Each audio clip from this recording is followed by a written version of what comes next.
കഴിഞ്ഞ ദിവസം ഒരു പേഷ്യൻ്റ് അവർ ചുമ മാറുന്നേ ഇല്ല, കുത്തി ചുമ, ഇടയ്ക്ക് ഇൻഫെക്ഷൻ വരുന്നു, ഒരു കോഴ്സ് ആൻറ്റിബയോട്ടിക് എടുക്കുന്നു, വീണ്ടും ചുമ നിലനിൽക്കുന്നു, കിതപ്പ് ഉണ്ടാവുന്നു. അപ്പോൾ അവർ നോക്കിക്കഴിഞ്ഞപ്പോൾ അവർ എക്സ്റേയിൽ ചെറിയ ചേഞ്ചസ് കാണുന്നുണ്ട്. അപ്പോൾ അത് ന്യൂമോണിയൻ്റെ ഭാഗമായിട്ടാണോ ബാക്ടീരിയൽ ഇൻഫെക്ഷൻ്റെ ഭാഗമാണോ എന്ന് പിന്നെയും നോക്കിക്കഴിഞ്ഞപ്പോൾ മനസ്സിലാക്കിയത് ഇൻറ്റർസ്റ്റിഷ്യൽ ലങ് ഡിസീസ് എന്ന് പറഞ്ഞൊരു അസുഖമുണ്ട്. ഈ ഇൻറ്റർസ്റ്റിഷ്യൽ ലങ് ഡിസീസ് വാതസംബന്ധമായ അസുഖത്തിൻ്റെ ഭാഗമായിട്ട് ഉണ്ടാവാം. സോ ഇങ്ങനെയുള്ളവർക്ക് കുത്തി ചുമ, കിതപ്പ് മാറാത്ത ഒരു ചുമയായിട്ട് മാറും. ചിലവർക്ക് ഈവൻ ഫ്യൂ സ്റ്റെപ്സ് എടുക്കുന്നതിന് വല്ലാതെ ചുമയും ശ്വാസമുട്ടലായിട്ട് അനുഭവപ്പെടും. കാലക്രമേണ അത് കൂടി വരും. അപ്പോൾ നമ്മൾ ഇവാലുവേറ്റ് ചെയ്ത് നോക്കുമ്പോൾ യൂഷ്വലി ഒരു സിമ്പിളായിട്ടൊരു എക്സ്റേ അല്ലെങ്കിൽ പൾമണറി ഫങ്ഷൻ ടെസ്റ്റ് എന്ന് പറയും. പൾമണറി ഫങ്ഷൻ ടെസ്റ്റിൽ നമുക്ക് കണ്ടുപിടിക്കാൻ പറ്റും ഈ ലങ്സ് ചുരുങ്ങുന്ന അവസ്ഥയുണ്ടോ എന്നുള്ളത്.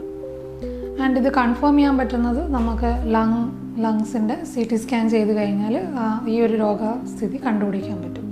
സോ എന്തുകൊണ്ട് ഈ വാതസംബന്ധമായ ചില അസുഖത്തിൻ്റെ ഭാഗമായിട്ട് ഇൻറ്റർസ്റ്റിഷ്യൽ ലങ് ഡിസീസ് ഉണ്ടാവാം. അപ്പോൾ കുറച്ച് എക്സാമ്പിൾസാണ് ആമവാദം, റുമറ്റോയ്ഡ് ആർത്രൈറ്റിസിൻ്റെ ഭാഗമായിട്ട് ഇൻറ്റർസ്റ്റിഷ്യൽ ലങ് ഡിസീസ് ഉണ്ടാവാം. പിന്നെ ജോഗ്രൻസ്, സ്ക്ലീറോഡാമ, പിന്നെ അതേപോലെ മിക്സഡ് കണക്റ്റീവ് ടിഷ്യൂ ഡിസീസ്. ഇങ്ങനത്തെ ചില വാതസംബന്ധമായ അതായത് ഓട്ടോ ഇമ്മ്യൂൺ ഡിസീസിൽ ലങ് ഇൻവോൾവ്മെൻറ്റ് ഒരു പ്രധാനപ്പെട്ട ഒരു ലക്ഷണമാണ്. സോ ലങ് ഒരു മേജർ ഓർഗൻ ആണല്ലോ, അപ്പോൾ അതിനെ നമ്മൾ അവഗണിക്കരുത്. ഏർലി ഇൻറ്റർസ്റ്റിഷ്യൽ ലങ് ഡിസീസൊക്കെ ചെറിയ വാദത്തിന് മരുന്നുകൊണ്ട് ചികിത്സിക്കാൻ പറ്റും. അഡ്വാൻസ്ഡ് ഇതാണെങ്കിൽ ഹയർ ഡ്രഗ്സ് ഇടേണ്ടി വരും, സോ ദാറ്റ് അസുഖം പ്രോഗ്രസ് ചെയ്യാതിരിക്കാൻ വേണ്ടിയിട്ട്.